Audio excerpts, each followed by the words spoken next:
इलाहाबाद में मौजूद फिरोजपुर झिरका और बड़गली के आसपास इतराफ के जो भी हमारे यहाँ पे बुजुर्ग नौजवान साथी मौजूद हैं, मैं सबको सलाम करता हूँ। साथियों, आपसे गुजारिश है कि आगे बैठ जाएंगे तो पीछे वालों को नजर आएगा तो थोड़ा आसानी होगी, और जो बैठा रहे हैं वो थोड़े खामोश रहेंगे। मुझे पता है भीड़ बहुत ज्यादा है।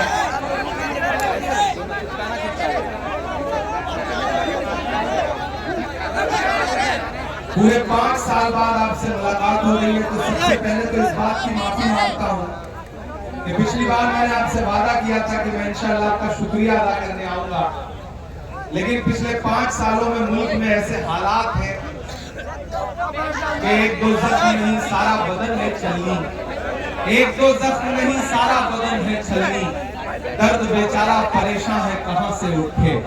हम एक दर्द से उबरते हैं और सोचते हैं कि फिरोजपुर झिरका जाकर लोगों का शुक्रिया अदा करें, तब तक पता चलता है कि किसी और शहर में कहीं जुल्म सितम है।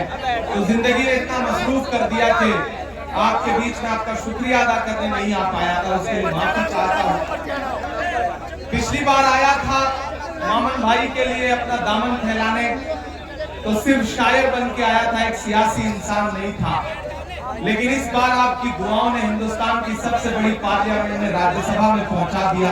यह आपकी दुआओं के सदक़े में हुआ है, तो आपका बेहद शुक्रिया अदा करता हूं। थोड़ी देर आपसे गुफ्तगू करूंगा, मुझे पता है धूप बहुत ज्यादा है, इधर जो साथी हैं वो भी बैठे रहेंगे, सुकून से सुनेंगे, तो शायद मैं 10-15 मिनट कुछ बेहतर बोल पाऊंगा।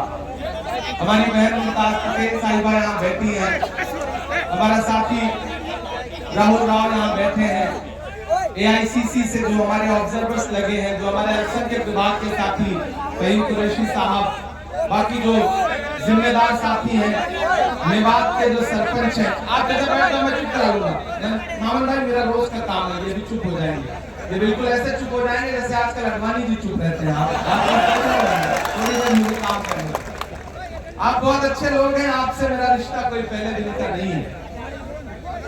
जब अहले खिरत की बातों पर कुछ जाहिल शोर मचाते हो, जब अहले खिरत की बातों पर कुछ जाहिल शोर मचाते हो, जब बुलबुल हो तस्वीरें चमन और कौवे गीत सुनाते हो, जब चिड़ियों के इन घोंसलों में कुछ सांप उतारे जाते हो, जब माली अपने हाथों से गुलशन में आग लगाते हो, इस हाल में हम दीवानों से तुम कहते हो खामोश रहो। हम लोग अनल हक बोलेंगे, हम लोग अनल हक बोलेंगे, हम बोलेंगे। मैं आपके बीच में आज एक सियासी मौके पर गुफ्तगू करने के लिए आया हूं। मेवात वालों, ये वो इलाका है जिससे मेरा रिश्ता कोई नया नहीं है।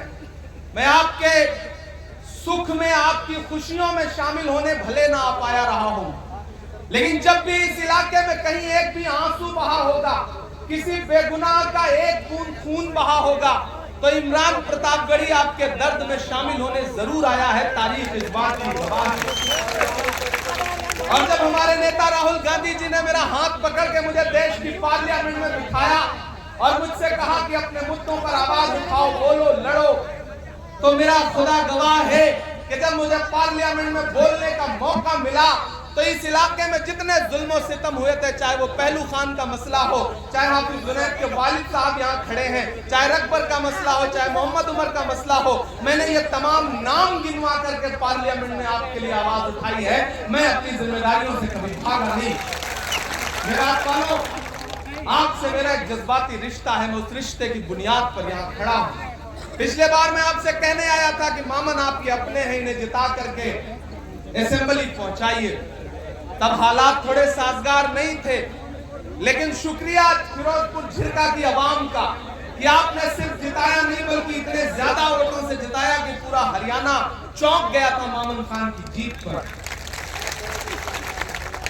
और पूरे 5 साल हम बहुत सारी जगहों पे वोट मांगने के लिए जाते हैं और बाद में जीतने के बाद जब काम करते हुए लोगों को नहीं देखते तो अफसोस होता है कि यार हम गए थे, दामन फैला के आए थे। लेकिन ये एक ऐसी असेंबली है और ये एक ऐसा विधायक है जिसको पूरे 5 साल काम करते देख के मुझे हर दिन फख्र होता रहा कि मैं जिस इंसान के लिए वोट मांगने गया था वो डरा नहीं, वो झुका नहीं, कहीं छुप छुपा के खड़ा नहीं, जो डटे हुए आवाज उठाता रहा है, बोलता रहा है, लड़ता रहा है हर मुद्दे पर। एक पढ़ा लिखा एमएलए कैसा होना चाहिए उसकी एक नजीर मोहम्मद खान बन करके आपके सामने आए हैं। आज दोबारा आपके बीच में आया हूं और आप बहुत बड़ी तादाद में यहां बैठे हैं, हजारों की तादाद है। जितना भाजपा वालों की रैलियों में भीड़ हो रही है उतना तो यहां स्टेज पे बैठे हुए हैं। ये हालत है हरियाणा के इलेक्शन की। मैं पानीपत से लेके फरीदाबाद से लेकर के पुनाना से लेके पूरा हरियाणा घूमते हुए यहां आया हूं और पूरी जिम्मेदारी से कह रहा हूं कि सरकार बनने जा रही है। कोई ताकत हरियाणा में कांग्रेस पार्टी की सरकार बनने से नहीं रोक सकती है। भाजपा की रैलियों में भीड़ नहीं है, किराए के लोग बुलाए जा रहे हैं और किराए के लोगों में जोश नहीं होता, आपको तो पता है, ना हौसला होता है।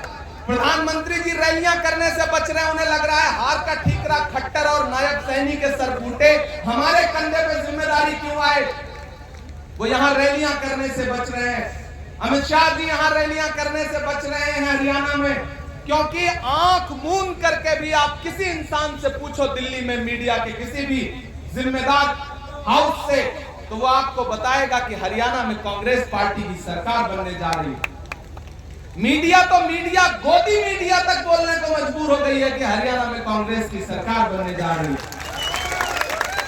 बेचारे एंकरों के मुंह से जबान निकलते हुए हलक में फंस जा रही है, लेकिन क्या करें, बताना पड़ रहा है क्योंकि सच्चाई इतनी बड़ी और इतनी प्रचंड है कि उसे छुपाया नहीं जा सकता। ऐसे में मैं आपकी असेंबली में खड़ा होकर आपसे कहना चाहता हूं कि मुझे पता है मोहम्मद खान चुनाव जीत रहे हैं, बहुत ज्यादा आपके सामने बार बार उस बात को दोहराने की जरूरत नहीं है। यहाँ की आवाम ने मन बनाया हुआ है मोहम्मद खान को जिताने का, मुझे पता है ये बात, क्योंकि मोहम्मद खान ने 5 साल आपके लिए काम किया है।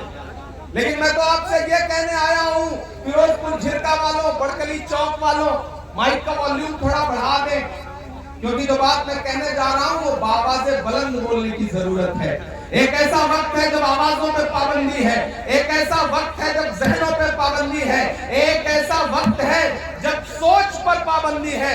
ऐसे में अगर अपने इर्द गिर्द नजर उठा के देखोगे तो बहुत कम लोग हैं जो आपके मुद्दों में लड़ रहे हैं। मोहम्मद खान उनमें से एक है। ऐसे में मोहम्मद को किस तरह से मजबूती आप दे सकते हैं, कितनी विशाल जीत दे सकते हैं, ये आपको देखना है। अभी जब हुसैना पहलवान साहब अपना लठ लेके आए थे मुझे माला पहनाने और लठ उन्होंने स्टेज पे गाड़ा, तो मुझे लगा कि ऐसे ही नहीं दिल्ली में कहा जा रहा है कि हरियाणा वालों ने लठ गाड़ दिया, ये किसी से उठेगा। सलाम है हरियाणा, सलाम है मेवात आपको। लेकिन एक बहुत जिम्मेदारी भरी बात कहता हूं, बात जरूरी है इसलिए सुनना। मतलब की बात सबको समझ में आती है, लेकिन बात का मतलब बहुत कम लोगों को समझ में आता है। सरकार बनने जा रही है, ढेर सारे एमएलए जीत के आ रहे हैं। उन जीते हुए एमएलए में असरदार एमएलए का पैमाना क्या होगा, कौन कितने ज्यादा वोट से जीत के आया, ये एक पैमाना होता है चुनाव जीतने के बाद जब सारे एमएलए देखे जाते हैं। ऐसे में उस वक्त फिरोजपुर झिरका को ये दम दिखाना है, ये ताकत दिखानी है कि हरियाणा में जीत के तो बहुत लोग आए हैं, लेकिन हमारा मोहम्मद खान किसी से कम नहीं है। हमने इसको बहुत बड़े वोटों के अंतर से जिता करके असेंबली पहुंचाया। मेरे कहा ना आपसे बहुत ज्यादा कुछ बात कहने की गुंजाइश भी नहीं है। बड़े बुजुर्ग यहाँ बैठे हैं, नौजवान